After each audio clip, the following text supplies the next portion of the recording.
Hi everyone, it's LadyJenevia. Hola, Feliz Navidad. We've finally made it to the end of Defending Jacob. I am also recording this video on my birthday, so maybe you can leave something nice in the comments, like, you'll definitely hit 5K this year. I would have said, oh, please write in the comments that I will finally meet Guy Ritchie this year, but we're all meant to be staying inside, so I just don't think that's going to happen for me quite yet. A moment of silence for my devastation. Today's video is going to be a spoiler review of Defending Jacob episode 8. I posted my spoiler-free review last week, and I will also put a link to a playlist of all of my Defending Jacob videos that I have been posting since the press embargo first lifted. Also, if you're new here, feel free to check out some of my other video essays because it's my birthday and I would really like for more people to watch the things that I have made on here. I made a video essay on West Side Story semi-recently, truly iconic cinematic content. I also did a video essay on Stardust and how it is shockingly sexist. Another video essay I made semi-recently was on the BBC One drama Gold Digger, which is definitely one of the worst shows I have ever seen in my life. And most recently, I did a video essay on Zack Snyder's Justice League, and I posted that one just a few days ago, so feel free to check out any of those or any of my other video essays that are even older than that. Now on to today's review. There are three main facets that I am going to address. One of them is the events of episode 8. Another is the various themes and arcs that have been covered across the series in its entirety, since this was the series finale. And the other aspect that I will be addressing at various points is a comparison between the book and the television series adapting that book. Bear in mind, I did not read the book myself, but I did reach out to the audience and ask people if they had read the book to leave feedback about various differences that they had noticed from the source material. If you have read the book and you feel like there's something that I'm not paraphrasing quite right or anything else that you would like to add, by all means, feel free to do so in the comment section. That's why the comment section is there. So the first point to discuss is Leonard Patz. I got some less than pleasant comments last week from folks that were not happy about the fact that I was not addressing Leonard Patz's confession that he left at the end of episode 7.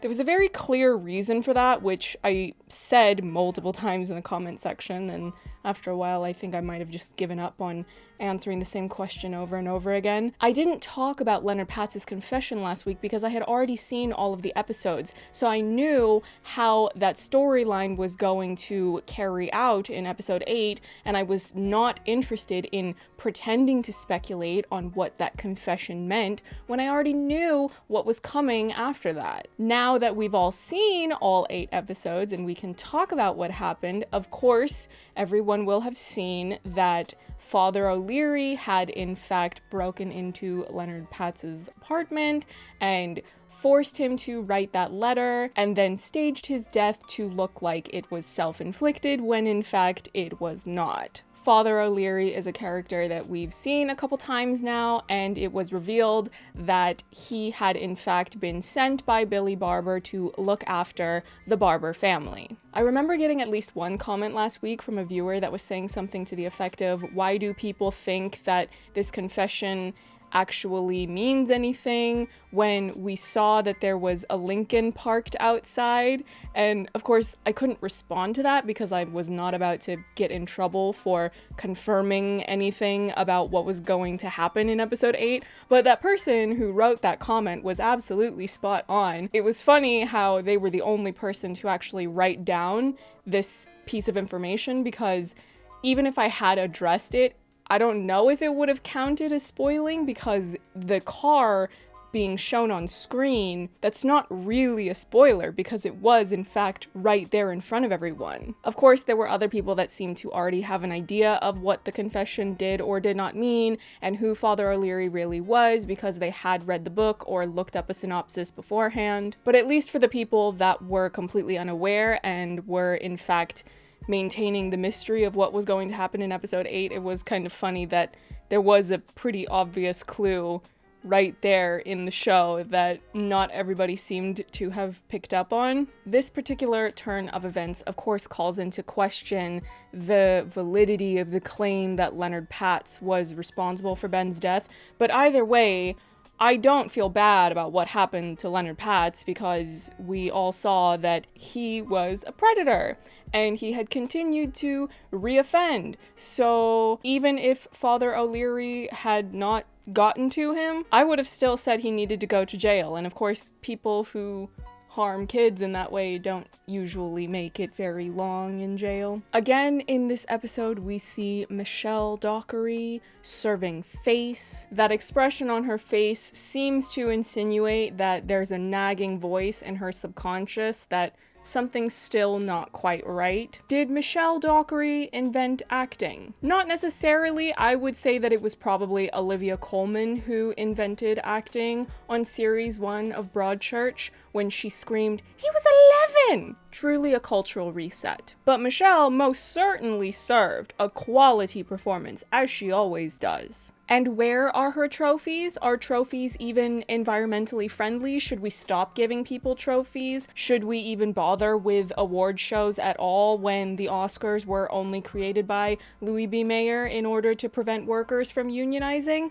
I don't know. I don't have the answers to those questions. What people need to remember is that even though Lori Barber has gone on this journey of becoming increasingly suspicious of Jacob being guilty, she has never at any point stopped loving him, and they've had her explicitly state that out loud multiple times because she just wanted to know the truth. It always bothered me how condescending it was for Andy to not tell her the truth about everything and his various findings when he was going on his investigations that he would not even tell her about in the first place, because she never actually got a choice in whether or not she could use all of this information to come to the conclusion that he was guilty, and then if that was what she in fact believed, would she still want to cover up what he did, or would she perhaps want to push towards getting him put into some sort of psychiatric facility, or would she just want him to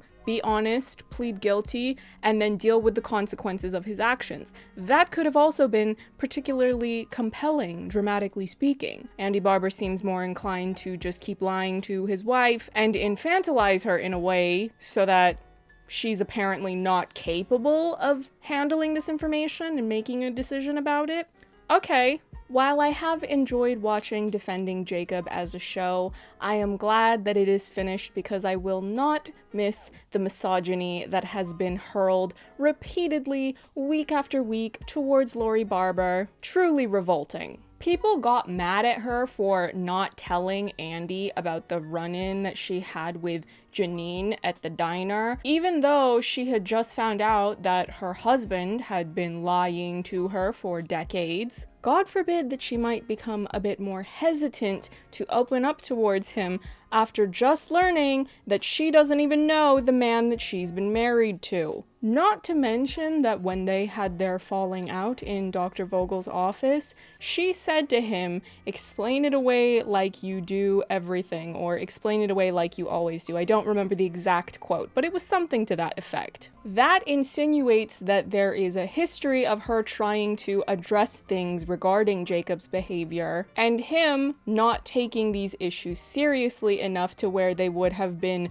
properly addressed sooner. It's a perfectly logical theory to have, considering that repeatedly throughout the show, that's exactly what he does, even when there is a murder accusation, to legitimize the idea that something might be off with Jacob's behavior. Maybe he needs some help with things that he has going on with himself, whether it's counseling, cognitive behavioral therapy, medication, really whatever it is that specialists would deem the best course of action, given his genetic makeup and various peculiar, questionable behavior. But now it's too late to address any of that. The headcanon that I had come up with when all was said and done and all of these various bits of information had been presented about who these characters are and the relationships that they have with one another is that it is very probable that Lori could have at some point brought up the bowling alley incident to him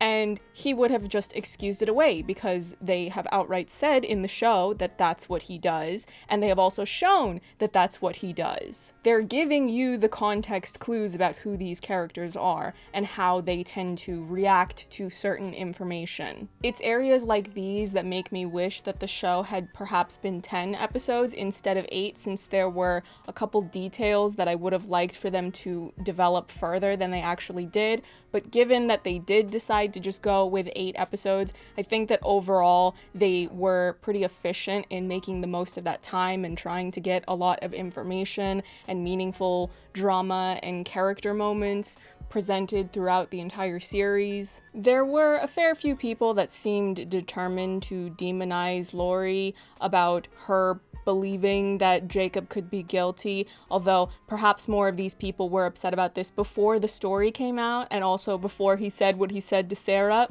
Didn't I say that he was never going to apologize for that?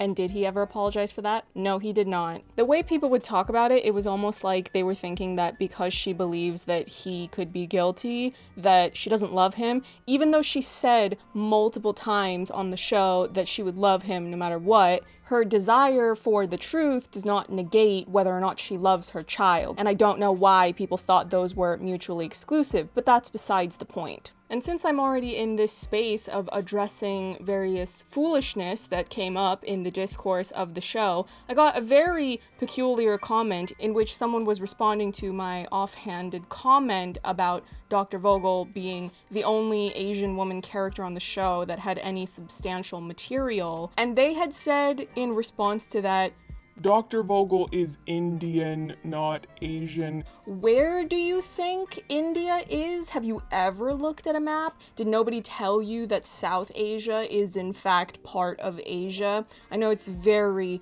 difficult concept to grasp, and I'm so sorry that you're struggling with the most basic geography. In general, based on what book readers were writing into me over the course of these last few weeks, it seems like the television adaptation of the book was much better at giving women the space to thrive as characters. In the book, both Pam Duffy and Joanna Klein were originally male characters, and as it turns out on the show, the most likable characters that we stan and support are women. If I'm remembering correctly, I think someone had said that Sarah wasn't as prominent a character in the book as she ended up being in the show, and I'm glad that for the most part, despite the various tiffs that have come up in the show's discourse, it seems like the one consensus that everyone has come to and agreed on is that Sarah is an angel and must be protected at all costs. It sure would have been nice for them to have shown her parents at one point or another, but for some reason, we never see Sarah's parents, just like we never see Lucas's parents on Stranger Things. That's so strange. What do those characters have in common with one another? Quite interesting. Andy starts to realize that something's not quite right, particularly when Father O'Leary comes swooping in the parking structure when Ben's dad tries to come for Jacob's neck. Do we blame Ben's dad? Not really, even if his son is misogynistic, homophobic trash, but clearly he's very upset.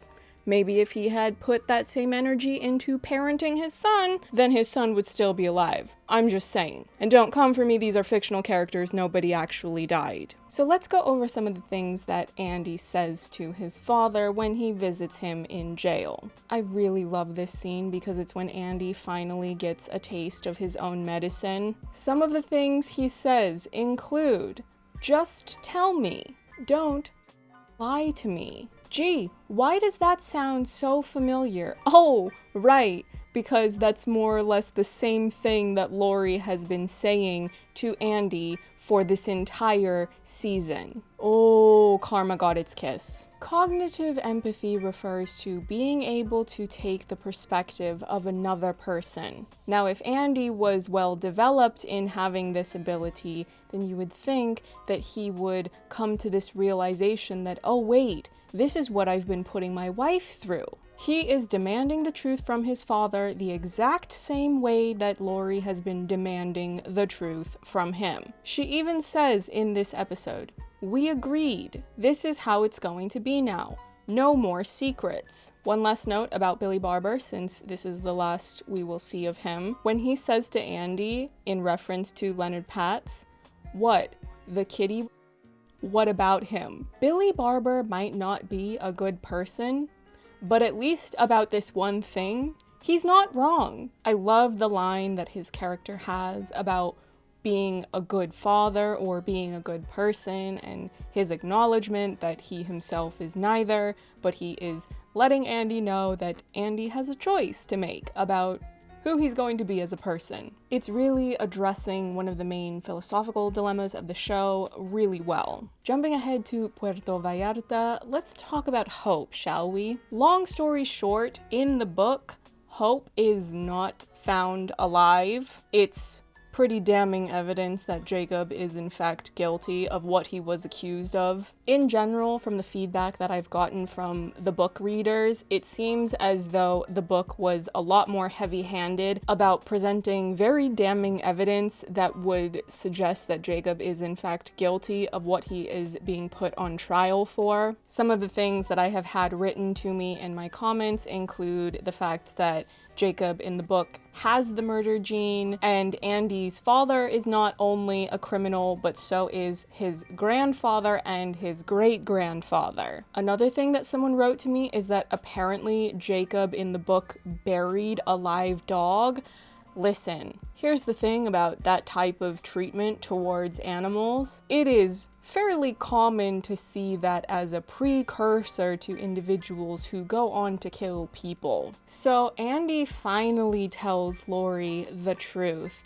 Wow, it took you this long. Incredible. So once she hears about Leonard Patz, her response to Andy is, "Then Jacob was never really innocent." Andy says, "It doesn't mean that." And we're immediately back to the denial. It took only a few seconds for me to briefly have hope for Andy as a person, and then immediately I lost it all again. Remember that when he's saying this, they don't know that Hope is still alive. So Lori says, "Of course it means that. Of course it does. Why else would you be telling me this?" And she's absolutely right. This is where we are reaching the breaking points of both of these characters. Andy's breaking point is that he finally tells his wife the truth. Incredible. Lori is not biologically impaired in her capacity for empathy, so when you factor in the stress of everything that she has gone through and everything that she has lost,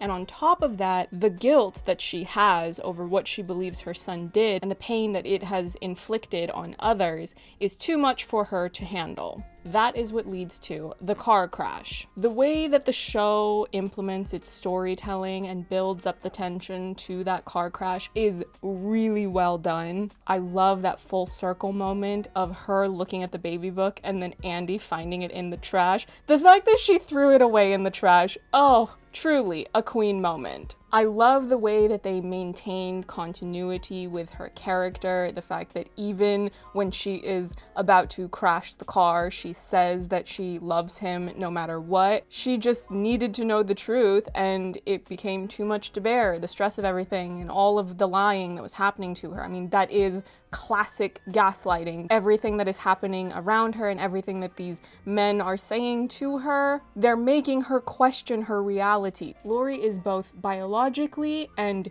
visually, in what we see on the show, presented to be more empathetic than her husband and her son. So you can see that they've been building towards this, where she sees the pain that Ben's mom in particular has been going through, the various times that she's encountered her or seen her and how much this has devastated her. So Lori is not only feeling her own pain and the loss that she's had in her own life and circumstances, she's also feeling empathy and sadness and guilt and all of these different emotions just coursing through her. So they show her going and seeing Ben's mom, who is absolutely beside herself. It was too much. She couldn't handle it, and it just broke her. It shattered her. I am not excusing what she did. I'm just saying that they gave you all of the information and they built up to this effectively. Andy's breaking point, on the other hand, was solely about his own feelings. It took all of that for him to finally feel a little bit guilty about what's been going on. And ultimately, it was still about him needing to get his feelings out. Did they at any point show him feeling bad about how Ben's mom was feeling? No, they did not. In the book, Laurie and Jacob do not survive the car crash, but in the show they do. This goes hand in hand with the more ambiguous interpretation of Jacob as a character. I had multiple people trying to come for me last week because I had said that I believed Jacob was guilty.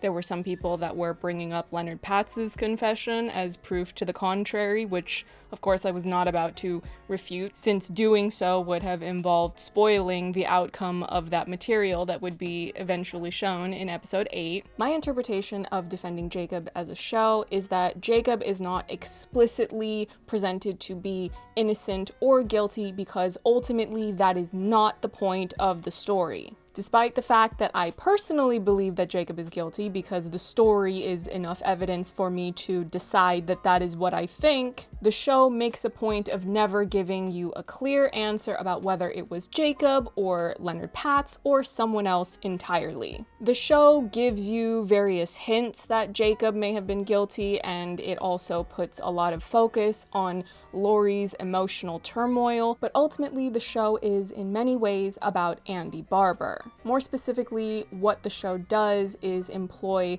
a very classic storytelling concept, which is the tragic flaw. This is something that has existed for as long as storytelling has existed. Sometimes it's called a tragic flaw, and other times it can also be referred to as a fatal flaw, usually because it results in the death of the character who holds that attribute, or perhaps someone or multiple people that they are around. The flaw can be anything from pride, greed, anger, vanity, the list goes on and on. It's a storytelling device that you see in a lot of classic literature, ancient myths, or even modern fiction as well. There are a lot of iconic characters like Hamlet, Macbeth, or Odysseus that all have some type of tragic flaw. In the case of Andy Barber, he has certain things in both his family history and his genetic makeup. He has a denial about these things and the effect that they can have on himself and the people around him, and it is that denial that is ultimately the cause of his own downfall. I know that Andy Barber stans have not been happy every time I call him out for lying, or for very questionable behavior, or for being in denial about what is in the genetic makeup of himself and his father and his son. I have not been pointing out those things for my own personal amusement. I have been pointing these things out and drilling them into you, the audience, so that we can reach this point and you can all have a better understanding of how all of this comes together. Obviously, if Andy Barber was a real person, I would want nothing to do with him, because I will not subject myself to such messy and destructive self-denial. However, he is not a real person. He is a fictional character, and the way that all of this has been pieced together about who he is as a character and how it fits into the larger story, what we have is a well-constructed, beautifully executed story using that classic literary device of a tragic character flaw. The show gives you all these glimpses of his potential to get it together. At the beginning of the show, Laurie is noting how Andy doesn't really have any true friends. At the beginning of the show, Pam tells Andy that they are not actually friends, but then after Andy has that confrontation with Neil, there is a shift in the tone of how they interact with one another, and Pam now regards him as a friend. Dr. Vogel's test results are not merely important because of the biological implications that it has on explaining who these characters are and why they do some of the things that they do. It also connects to real-world applications of how you might proceed after getting these types of results. If Andy Barber were to be proactive in response to learning these things about his genetic makeup, he could go to therapy, put in the work to try to better himself. In theory, he could become a much healthier better functioning individual with a lower inclination for things like impulsivity and recklessness, he might have made significant progress in how he treats others. No more running around terrorizing children. However, he never does any of those things. Andy Barber does not need to be this shiny, wholesome, likable character for the overall story to be compelling. A tragic character flaw often lends itself to greater depth and dimension in a character and a story. It's funny when people have taken issue with me saying that Andy Barber is unlikable, because I've never said that it makes the show bad. The show is great. If you would like to see me critiquing unlikable characters in a bad story, then you need to go watch my Gold Digger video essay. Truly, why am I supposed to like Andy Barber? What, just because in this role Chris Evans has a flattering hair length and wears suits that are more expensive than my laptop? I never said that Andy Barber was physically unattractive, and I never said that Chris Evans is unlikable. It's been a bit alarming to receive comments from people who say that they cannot dislike Andy Barber simply because they find Chris Evans to be physically attractive with a likable personality. First of all, it's called acting. Second of all, a bit of friendly advice. Just because a person is hot does not mean that you should let them get away with terrible, terrible behavior. I promise you that will not end well for you. I put a lot of work into my reviews, but at the end of the day, it's all just fiction, so if you're an Andy Barber stan, you don't have to get that upset that I find him to be an unlikable character. And just because I find him to be an unlikable character, that does not mean that I think the show is bad, and that does not mean that I have an issue with Chris Evans as a performer or as a person. And I don't actually hate Andy Barber. Unlikable and hating are not the same thing. Andy Barber is not my nemesis. If you don't already know this about me and you would like to know, I do have a nemesis. His name is Danny Zuko. If Danny Zuko were to ever emerge from a television screen, I would destroy him. As for the overall takeaway from the show, if you are the type of viewer that likes to get something deeper and meaningful that you can in turn apply to your own life from this particular series, I would say that you should be introspective, be mindful and aware of your character flaws, and put the work in to try to improve whatever those flaws might be. Ultimately, it will be much better in the long run for the well-being of yourself and the people around you. So I think that about wraps everything up. I didn't address every single microscopic detail. I wanted to focus more so on the main points that really lend themselves to proper analysis and discussion. I don't think there's anything all that interesting to say about the fact that in the show, Jacob had a secret Instagram account and was posting questionable content on there, whereas in the book, I guess it was done on Facebook, and that is a very logical change to make because Gen Z is not on Facebook. Facebook is an antiquated, horrible social media site that we don't need to be on. It's not 2007 anymore. If there are any other points that you would like to get into discussing or you want me to offer up my opinion on, if I have an opinion on whatever the thing is, then of course feel free to let me know in the comments. I am usually pretty good about checking to see if I have any new comments, and if there's anything that warrants a response, I try to offer it. I am still working on my big video essay project on Knives Out. I'm still writing it. The script is not finished, not even close to being finished. I had other things that I was working on, like this video, for example. I was also getting some requests from Stan Twitter for me to have a look through more of Chris Evans' filmography and perhaps do some more videos about things that he's been in. I am definitely open to that. However, if you would like to browse through some of my older content, there are a couple of things that he's been in that I have already done videos on, if you're curious about that sort of thing. If you go to my channel profile, there is a playlist. It's the first playlist that's on display, actually, of film and TV reviews, and if you want to browse through that, and if any of those topics seem interesting to you, then by all means feel free to have a watch. Thank you to those of you that have been tuning in week after week to these reviews that I've been posting about the show.